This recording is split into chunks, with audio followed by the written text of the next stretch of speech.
கேள்வி பார்வையாளருக்கு வணக்கம். இந்த நேர்காணலில் நாம் சந்திக்க இருக்கும் சிறப்பு விருந்தினர் சமூக செயற்பாட்டாளர் சத்யபிரபு அவர்கள். சார் வணக்கம்.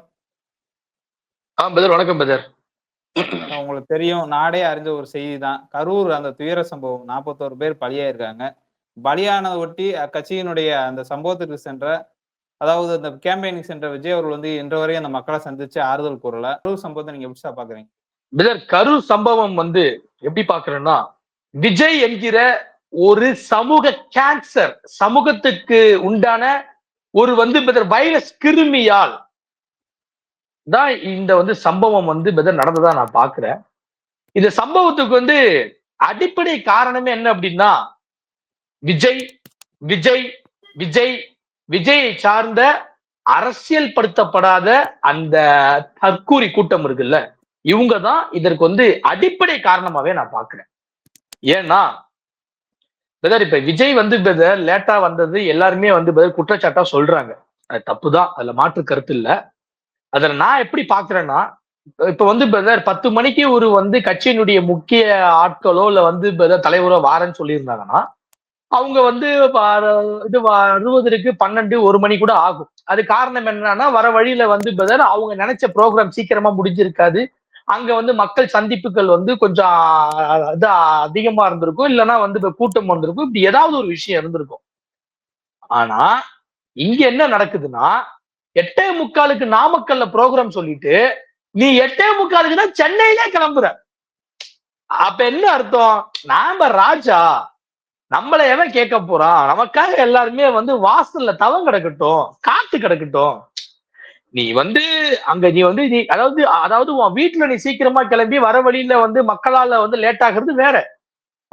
8:45 நாமக்கல்ல ப்ரோக்ராம சொல்லிட்டு 350-400 கிலோமீட்டருக்கு அப்பால் உள்ள உன் வீட்டுல 8:45 தான் நீ கிளம்புறங்கிறதா பிரச்சனையே இங்க ஒண்ணு. அடுத்தது, இந்த தாவேக்காவினுடைய கட்சிக்காரனுங்க எவனுக்குமே சுய அறிவு இல்ல. சுய புத்தின்னு ஒண்ணு இருந்தா தானே நீங்க அடுத்த கட்டமா அவனுக்கு பாலிடிக்ஸ் தெரியுதா, பாலிடிக்ஸ் தெரியலையா, என்ன சித்தாந்தம், என்ன கொள்கை, மக்கள் நலன் மீது அக்கறை இருக்கான்னு நம்ம சொல்லலாம். உங்களை நம்பி வரக்கூடிய மக்கள் ஜனத்துக்கு, பொது ஜனத்துக்கு ஒரு வாட்டர் பாட்டில் கொடுக்கறது வக்கு இல்ல. வாட்டர் பாட்டிலே கொடுக்க வக்கு இல்ல. அப்புறம் எங்கங்க நீங்க எல்லாம் சோறு போட போறீங்க? உங்களை பாக்குறதுக்கு மக்கள் பல மணி நேரமா வெயில்ல நின்னுட்டு காத்துட்டு கிடக்கணும். நீங்க அவங்களுக்கு ஒரு தண்ணி, ஒரு குடிநீர் வசதி கூட ஏற்பாடு செய்து கொடுக்க முடியாத ஒரு வக்கற்ற இடத்துல இருக்கக்கூடிய கட்சி தான் தவேகா. இப்படிதான் இப்ப விஜய் கிளம்புனதே லேட்டு. அடுத்தது, விஜயுடைய அந்த தான் காட்டணுங்கிற அந்த மாஸ் வெறி, அந்தால ரசிக்கிறான். அந்த விஜயினுடைய பஸ் சக்கரத்துல பசங்க கீழே விழுறத நம்ம பார்த்திருப்போம். அவன் என்னன்னா ரசிக்கிறான். நம்ம பின்னாடி இத்தனை பசங்க வராங்க, நாம ஆளு, நம்ம பாடுறா அப்படின்னு அப்படியே ரசிக்கிறான். அந்த கூட்டத்தை ரசிக்கிறான். அவன் அப்படி ரசிக்கல, அவன் அந்த கூட்டத்தை ரசிக்கக்கூடிய ஆளா இல்லை அப்படின்னா, நியாயமா மக்கள் மீது ஒரு நல்ல அக்கறை இருக்கு அப்படின்னா, நாம சொல்லி பசங்க கேட்கல, நாம சொல்லி பசங்க பின்னாடி வர்றத நிப்பாட்டலங்கிற பொழுது நீ என்ன பண்ணிருக்கணும்னா, சென்னையில இருந்து திருச்சிக்கு தனி விமானத்துல வர, திருச்சியில இருந்து நாமக்கலுக்கு ஹெலிகாப்டர்ல தான் வரணும். நீ தான் சொன்னா கேட்கல, உன் பஸ்ஸை பார்த்துட்டு ஓடி வராங்க. அப்ப நீ என்ன பண்ணிருக்கணும்? தனி ஹெலிகாப்டர்ல வரணும். நீ சத்தம் போடாம பொது ஜனத்துக்கு, பொது மக்களுக்கு, பொது சமூகத்துக்கு, பொது சொத்துக்களுக்கு எந்த விதமான தொந்தரவும் டிஸ்டர்பன்ஸும் இல்லாமல், எந்த விதமான சேதங்களும் ஏற்படுத்தாம, வந்தது தெரியாம போனது தெரியாம மக்களை சந்திச்சுட்டு போயிருக்கணும். அதுவும் இல்லை. அடுத்தது, இந்த லைட் ஆஃப் பண்ணி விளையாடுறதுங்க. இந்த சின்ன பசங்க கேம் விளையாடுவானுங்க, பப்ஜி கேம்லாம் விளையாடுவானுங்கல்ல, அது போல லைட் ஆஃப் பண்ணி விளையாடுறது. இவருக்கு தோணுன்னா லைட்டை போட்டு மூஞ்ச காட்டுவாரு. இவருக்கு ஒரு மாதிரியா இருந்தா லைட் ஆஃப் பண்ணிட்டு உள்ள போயிருவாரு. என்னன்னா ஒரு அதாவது ஒரு ஹைப்பை கிரியேட் பண்றானுங்க. விஜய் விஜய் தளபதி வராரு, விஜய பார்க்க போறோம், விஜய் அங்க இருக்காரு, விஜய் உள்ள உட்கார்ந்து இருக்காரு, விஜய பார்த்தாச்சு, விஜய்டா, இப்படி ஒரு ஹைப்பை கிரியேட் பண்றதுக்காக இவனுங்க லைட் ஆஃப் பண்ணி அதாவது லைட் ஆஃப் பண்ணி ஆன் பண்ணி விளையாடுற விளையாட்டை பிரதானமா வச்சிருந்திருக்காங்க. இதனாலையும் அதாவது ஒரு இடத்துல வரும் பொழுது மக்கள் கூட்டம் விஜய பார்க்க முடியலங்கிறப்ப, அந்த இடத்துல பஸ்ல லைட் ஆஃப் ஆயிருக்குங்கிறப்ப, அடுத்த கட்டத்தை நோக்கி பஸ் போகும் பொழுது இங்க உள்ள கூட்டமும் அந்த பஸ்ஸை நோக்கி தான் போகும். அப்ப ஏற்கனவே அங்க ஒரு கூட்டம் இருக்கும் பொழுது இங்க ஒரு கூட்டமும் ரெண்டும் சேரும் பொழுது ஒரு பெரிய அசம்பாவிதம் கண்டிப்பாக வரும். ஒண்ணு. அடுத்தது காவல்துறை மேல இங்க காவல்துறை மேல என்ன ஒரு வந்து தப்பா நான் பாக்குறேன் அப்படின்னா, காவல்துறை மேல இந்த ஒரு தப்பு மட்டும்தான். என்ன தப்புன்னா, விஜய் வந்து சொன்ன டைமுக்கு வரலங்க. 5 மணி நேரம் 7 மணி நேரம் கழிச்சுதான் வாரான். அவன் லேட் பண்ண இங்க வந்து அதாவது கூட்டம் கட்டுக்கடங்காத கூட்டம் வந்து ஏறிக்கிட்டே இருக்கு. விஜய் 10,000 பேர் தான் வருவாங்கன்னு சொல்லியிருந்தானுங்க. அதை தாண்டி 2 மடங்கு கூட்டம் வருது. அதெல்லாம் கடந்து அந்த ஏரியா அதுக்கு பத்தல. அதாவது காவல்துறை வந்து விஜய் கேட்ட 2 இடத்த கொடுக்கல. ஏன்னா அந்த 2 இடமே சின்ன இடம். எங்க வந்து சித்தி ஊர் கரூர் தான். எனக்கு அந்த அந்த வந்து பகுதி எல்லாமே தெரியும். விஜய் கேட்ட அந்த இது இருக்குல்ல, இது ஐஸ் ஹவுஸ் ரவுண்டானா, அதுக்கு பக்கத்துல சாக்கடை, கால்வாய், அமராவதி ஆறு போகுது. அங்க கொடுத்தோம்னா கண்டிப்பா சொல்றேன், இதை விட வந்து பெரிய பிரச்சனையை சந்திச்சிருக்கணும். அடுத்தது வந்து உழவர் சந்தை திடல், அந்த இது பாத்தீங்க அப்படின்னா ரொம்ப சின்ன பகுதி, குறுகலான பகுதி. அங்க கொடுத்தாலும் இதை விட பெரிய அசம்பாவிதத்தை சந்திச்சிருக்கணும். அப்ப விஜய் தரப்பு கேட்ட 2 இடத்தோட காவல்துறை பெரிய இடத்தான் கொடுத்துருக்கு. அதுல மாற்று கருத்து இல்ல. ஆனா சொன்ன கூட்டத்தோட கூட்டம் அதிகமாகும் பொழுது காவல்துறை வந்து விஜய வந்து முன்னாடியே வந்து ஒரு இடத்துல ஸ்டாப் பண்ணி விஜய் தரப்பு கிட்ட வந்து ஒரு வந்து டிஎஸ்பி லெவல்ல உள்ள ஒரு ஆபீசர் போய் சொல்லியிருக்காரு, இந்த மாதிரி கூட்டம் வந்து சார் ரொம்ப அதிகமாகுதுங்க, அதனால நீங்க வந்து சொல்ற பாயிண்ட்ல நின்று பேச வேணாங்க, நாங்க ஒரு பாயிண்ட் சொல்றோங்க, அந்த பாயிண்ட்ல முன்னாடியே நின்று விஜய வந்து பேச சொல்லுங்கன்னு கேட்டதுக்கு இந்த ஆதவ அர்ஜுனா போன்றவனை என்ன பண்ணிருக்கானுங்க, ஸ்டாலின் என்ன மிரட்டி பாக்குறாரா, திமுக என்ன பயப்படுதா, நாங்க என்ன பின்வாங்கிடுவோமா, அதெல்லாம் முடியாது, நாங்க சொன்ன பாயிண்ட்ல தான் வந்து பேசுவோம், நாங்க யாருன்னு காட்டுவோம் அப்படின்னு இவங்களுடைய அந்த மாஸ் வெறிக்கு தான் இன்னைக்கு இத்தனை பேர் செத்து போயிருக்காங்க.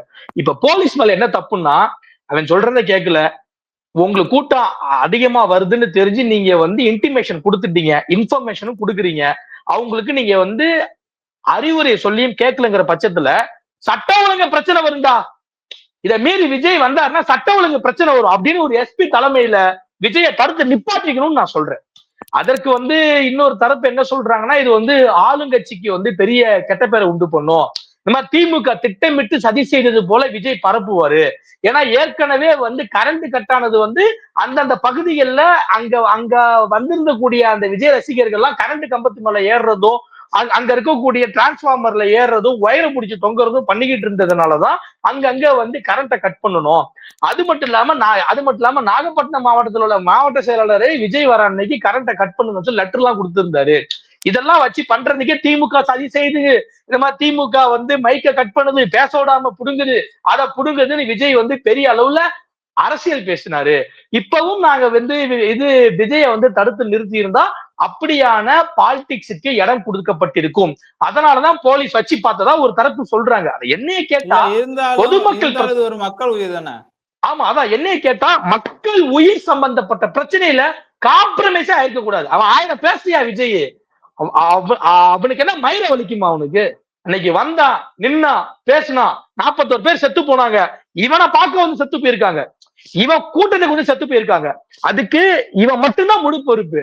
இந்த மக்களுக்கு நீ அங்க நின்று ஒரு வார்த்தை ஆறுதல் சொல்லனா கூட பரவாயில்ல, ஏன்னா அந்த அளவுக்கு உனக்கு வந்து தைரியம் இல்ல. நான் சொல்றேன், விஜய்க்கு தைரியம் இல்லைங்க, ஒரு கோலை இல்ல, சும்மா இந்த வந்து இங்க படத்துல மட்டும்தான் வசனம் பேசுறது எல்லாம், ஒரு பணக்கார யூஸ் பண்ற காண்டோம்ல ஸ்ட்ராபெரி பிளேவர் வேணும்னா ஒரு ஏழை குழந்தை தன் வாழ்நாள்ல ஸ்ட்ராபெரிய நினைச்சு பார்க்க முடியுமா? டன் டரட டன் டரட டன் டரட இதெல்லாம் அடிப்பான். ஆனா லைவ்ல வந்து ஆளு டம்மி பீஸ், பல்லு புடுங்கின பாம்பு. உனக்கு தைரியம் இல்லைன்னு ஒத்துக்கிற, ஆனா மனசாட்சின்னு ஒண்ணு இருந்தா நீ திருச்சி முதல்ல தாண்டி இருக்கலாமா? நீ திருச்சியில தங்கி இருக்கணும். உன்னால போக முடியாட்டினாலும் பரவாயில்ல, உன் கட்சிக்காரனை அமிச்சு அங்க என்னப்பா நடக்குது துடிச்சிருக்குடா, நீ உன் கால் தாண்டி இருக்க கூடாதுடா. நீ மாட்டுக்கு மயிரா போச்சுன்னு அத்தனை பேர் எவன் செத்தா நமக்கு என்ன, நம்ம வீட்லயே செத்து போனாங்க, நம்ம புள்ள பொண்டாட்டிலாம் சேஃபா தான் இருக்கு, நம்ம அக்கா திரிசாவும் சேஃபா தான் இருக்கு, நமக்கு எந்த பிரச்சனையும் இல்லை, நீ மாட்டுக்கு ஆட்டிக்கிட்டு போயிட்டு வீட்டுல படுத்துக்கிட்டு 2 நாள் கழிச்சு ஃபார்மாலிட்டிக்கு ஒரு வீடியோ போடுற, அப்பட்டமா நடிக்கிற. இந்த வீடியோல ஒரு வந்து குற்ற உணர்ச்சி இல்ல, ஒரு ஆதங்கம் இல்ல, ஒரு வருத்தம் இல்ல, சின்ன குழந்தைங்க செத்து போயிருக்காங்கடா உன்னைய பார்க்க வந்து, சின்ன குழந்தைங்க. அந்த சின்ன குழந்தைங்க என்ன பாவம் பண்ணாங்க? நாளைக்கு கல்யாணமோ நிச்சயமோ ஆக இருந்த தம்பதிகள் செத்து போயிருக்காங்க, ஒருத்தருக்குலாம் மனைவியும் மகளும் செத்து போயிருக்காங்க, நடுத்தர நினைக்கிறாரு. இன்னைக்கு வந்து சன்னியாசியா நடந்துகிட்டு, இன்னைக்கு வந்து சன்னியாசியா குடும்பத்தை இழந்துட்டு நிக்கிறாரு. இப்படி ஒவ்வொருத்தரும் ஒவ்வொரு விதத்துல பாதிக்கப்பட்டிருக்காங்க. அதை பத்தி பேசுவன்னு பார்த்தா, சிஎம் சார் உங்களுக்கு வேணும்னா என் மேல கை வச்சு பாருங்க, என்னைய தொட்டு பாருங்க, நான் பாத்துக்கிறேன், எங்க ஆளுங்க மேல கை வைக்காதீங்கன்னு வசனம் பேசிக்கிட்டு இருக்க. இந்த வசனத்தை நீ எங்க பேசணும்? கரூர்ல பேசணும். அந்த மக்கள் கூட நின்று பேசணும். அவங்க கிட்ட நின்று பேசியிருந்தா நான் ஏத்துக்கிறேன். நீ திமுக கிட்ட விமர்சனம் பண்ணு, அதுக்குள்ளே நான் வரல. ஆனா உன்னால பாதிக்கப்பட்ட மக்களுக்காக நீ என்ன பேசியிருக்க, நீ என்ன கேட்டிருக்க? இதெல்லாம் தாண்டி ஆதவர்ஜுனான்னு ஒருத்தர் இப்ப நீங்க சொன்னீங்கல்ல, இவன் வந்து திமுக தாங்க முதல்ல இருந்தான். திமுகவுக்காக தான் இவன் வேலை பார்த்துட்டு இருந்தான். ஒரு கட்டத்துல என்ன ஆகுதுன்னா, இவனுக்கு எம்பி சீட்டு திமுக கிடைக்கல. திமுக இவனால அடுத்த கட்டத்துக்கு போக முடியல. அது சைமல்டேனியஸா என்ன நடக்குதுன்னா, இவனுக்கு இவனுடைய மாமனாருக்கு ஈடி கேஸ் அதிகமாகுது. பாஜக ஒரு பெரிய அழுத்தமானது இவனுக்கு வருது. அப்ப என்ன பண்றான்னா, திமுக விட்டு வெளியே வந்துட்டு விசிகால பேசுற, விசிகாவில இவனால தாக்கு பிடிக்க முடியல. இப்ப அங்க இருந்து விஜய்ங்கிற ஒரு ஒண்ணும் தெரியாத விஷம் நிறைந்த பொம்மையை வச்சுக்கிட்டு இவனுக்கு ஏத்த மாதிரி இருக்க வேலையை வந்து இவன் பார்த்துட்டு இருக்கான். அதுக்கு இவன் என்ன பண்றாப்ப, இந்த பிரச்சனை எல்லாம் நடந்து முடிஞ்சு மக்களை போய் சந்திக்கடான்னா அங்க எவனும் போக மாட்டீங்க. உங்க கட்சி கூட்டத்துக்கு வந்து இறந்து போயிருக்காங்க, அதுக்கு ஏதாவது நடவடிக்கை எடுக்கணும்னா அதை எடுக்க மாட்டீங்க. உன் கட்சிக்காரனால அமைச்சு பாருங்கடா, அதை பார்க்க மாட்டீங்க. டெல்லிக்கு இங்க இருந்து அமித்ஷாவை பார்க்க போயிருக்கான். எதுக்கு? புடுங்கிறதுக்கு பார்க்க போயிருக்கானா? நான் கேட்கிறேன், புடுங்கிறதுக்கு பார்க்க போயிருக்கியா? சம்பவம் நடந்தது கரூரா டெல்லியா? அவ்வளவு பயம் இருக்குல்ல. நீங்களாம் எதுக்குடா மக்களுக்காக வரேன்னு சொல்றீங்க? நீங்களா அதுக்குடா மக்களுக்காக வந்து சேவை செய்யறோம்னு சொல்றீங்க? நீங்களா அதுக்குடா வந்து மக்களுக்காகன்னு பேசுறீங்க? உங்ககிட்டயே 1008 பிரச்சனை இருக்கு. இதுல வர நம்மால விஜய் பாட்டிலுக்கு 10 ரூபாய் 10 ரூபாய், பாட்டிலுக்கு 10 ரூபாய் 10 ரூபாய். சரிங்க, நான் பாட்டுலாம் நல்லா தான் பாடுறீங்க, சரி வச்சுப்போம். செந்தில் பாலாஜிக்கு நம்ம வந்து வக்காலத்து வாங்கலைங்க. செந்தில் பாலாஜி சம்பாரிச்சாரா, ஊழல் செஞ்சாரா, லஞ்சம் வாங்கினாரா, அதெல்லாம் தாண்டி எனக்கு அதுல வந்து செந்தில் பாலாஜி மேல உடன்பாடு கிடையாது. அதெல்லாம் தாண்டி செந்தில் பாலாஜி வந்து பாட்டிலுக்கு, அதாவது எனக்கு தெரிஞ்சு டாஸ்மாக்ல பாட்டிலுக்கு மேல 10 ரூபா விக்கிறாங்கன்னா விக்கிறாங்க, மாற்று தரத்துல விக்கிறாங்க. செந்தில் பாலாஜிக்கு சொத்து அதிகமா இருக்குன்னா இருக்கு, அதெல்லாம் நான் இல்லைன்னா சொல்லல. ஆனால் இந்த சம்பவத்துல செந்தில் பாலாஜி நீ பாட்டிலுக்கு 10 ரூபான்னு கேள்வி கேட்கிறல்ல, நான் கேட்கிறேன், டே விஜய், ஓ படத்துக்கு ஒரு டிக்கெட்டுக்கு 1000 ரூபாய், ஒரு டிக்கெட்டுக்கு 2000 ரூபாய், ஒரு டிக்கெட்டுக்கு 3000 ரூபாய். அப்பாவி மக்கள், ஆட்டோ ஓட்டுறவன், உப்பல்றவங்க, இவங்களெல்லாம் நான் வந்து இழிவா சொல்லல பிரதர். இப்படி கஷ்டப்படுறவன், இப்படி வந்து சமூகத்துல ஒடுக்கப்பட்ட நிலையில உள்ள ஒரு மக்கள், அவங்க கிட்ட ஒரு டிக்கெட்டுக்கு 1000 ரூபாய், 2000 ரூபாய், 3000 ரூபாய், அதிகமா பிளாக் டிக்கெட்ல தானே வச்சு உன் படத்தை ஓட்டுற. அதை வச்சுதானே நீ வந்து உன் படத்தை சம்பாதிக்கிற. அதை வச்சுதானே நீ வந்து 200 கோடி ரூபாய் சம்பளம் வாங்குற. அதை வச்சுதானே நீ வந்து சொகுசு வாழ்க்கை வாழ்ற. இவ்வளவு பெரிய பங்களாவில 25 ஸ்டார் வாழ்க்கை வாழ்ந்துகிட்டு இருக்க. அப்ப உனக்கு உண்மையிலேயே மக்கள் மேல அக்கறை இருந்தா, நீ உண்மையாலுமே வந்து இந்த மாதிரி ஊழலை எதிர்க்கக்கூடியவன் அப்படின்னா நீ அதை வாங்கிட்டு ஆரம்பிக்கணும். இப்ப வந்து மதுக்கு எதிராக நான் பேசுறேன்னு வைங்களேன், எனக்கு வயசு வந்து 31 வயசு ஆகுது. நான் இன்னி வரைக்கும் குடிச்சது இல்லை. இது என் கூட இருக்கவங்களுக்கு தெரியும். நான் வந்து இன்னி வரைக்கும் குடிச்சது இல்லை. நான் அதை கேள்வி கேட்கலாம். நம்ம ஒண்ணு வந்து இப்ப சீமான் மாதிரி ராத்திரி ஃபுல்லா சரக்க டோப் அடிச்சுட்டு சரக்க போட்டு காலையில வந்து மதுபானத்தை ஒழிப்புன்னு சொல்றது கேவலமான வேலைன்னு சொல்லுவேன். அப்ப உன் படத்துக்காக நீ சாமானிய அடிமட்ட கஷ்டப்படுற ஒடுக்கப்படுற மக்கள்கிட்ட ஒரு டிக்கெட்டுக்கு 150 ரூபாய் டிக்கெட்டுக்கு நீ 1000 ரூபாய் 2000 ரூபாய் வாங்கலாம். அவங்க பாட்டிலுக்கு 10 ரூபாய் வாங்குறத நீ எப்படா கேட்க முடியும்? நீ எப்படி கேட்க முடியும்? ஒண்ணு. அடுத்தது, அந்த ஆளு நீ அவ்வளவு தூரம் விமர்சனம் பண்ண, சரி, அவரு வந்து அரசியலுக்காகவே இருந்தாலும் அந்த இடத்துல அவரு தானே போய் நிக்கிறாரு. கட்சிக்காரனால போய் நிக்க துப்பு இல்லல்ல, அங்க ஒன்னால போய் நிக்க துப்பு இல்லல்ல. நல்லதோ கெட்டதோ அந்த இடத்துல போய் நின்னார்ல. உடனே சொல்றாங்க செந்தில் பாலாஜி எப்படி சீக்கிரமா வந்தாரு. சீக்கிரமா வரலன்னா செந்தில் பாலாஜி சொந்த தொகுதி, ஏன் சீக்கிரமா வரலம்பீங்க. சீக்கிரமா வந்துட்டா எப்படி சீக்கிரமா வந்துட்டாம்பீங்க. ஒண்ணு. அடுத்தது, செந்தில் பாலாஜி அரசியல் பண்றதாவே வச்சுக்கிட்டுமே, அது அவர் தொகுதி இல்லையா?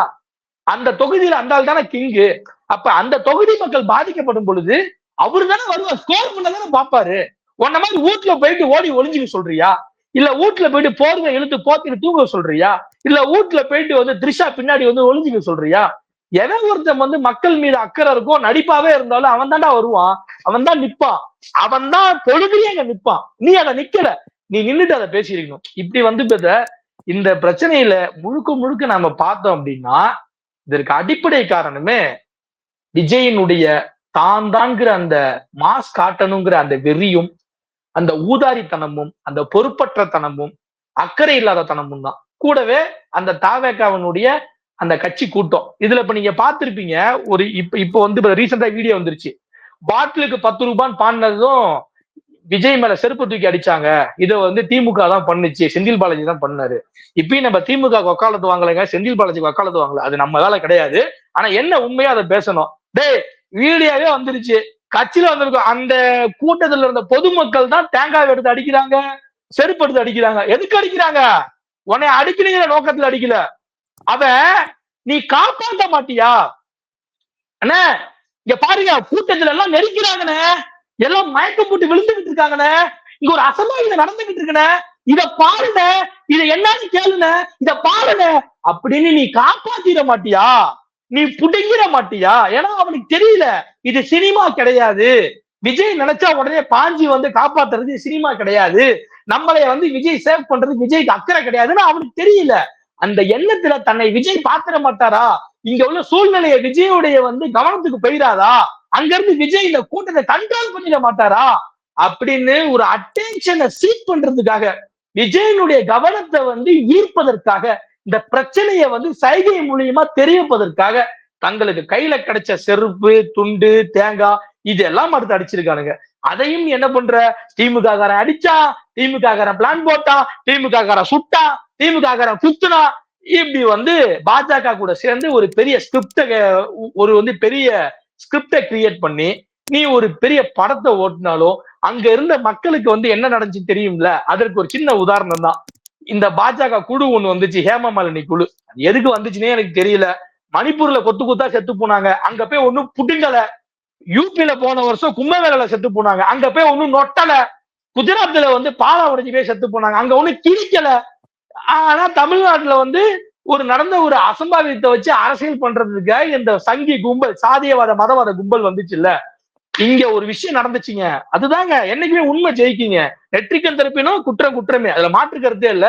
தர்மத்தின் வாழ்வதனை சூதுகவும் இருந்தாலும் இறுதியில் தர்மமே வெல்லும் அப்படிங்கிறதுக்கான ஒரு சிறந்த இதை நான் சொல்றேன்.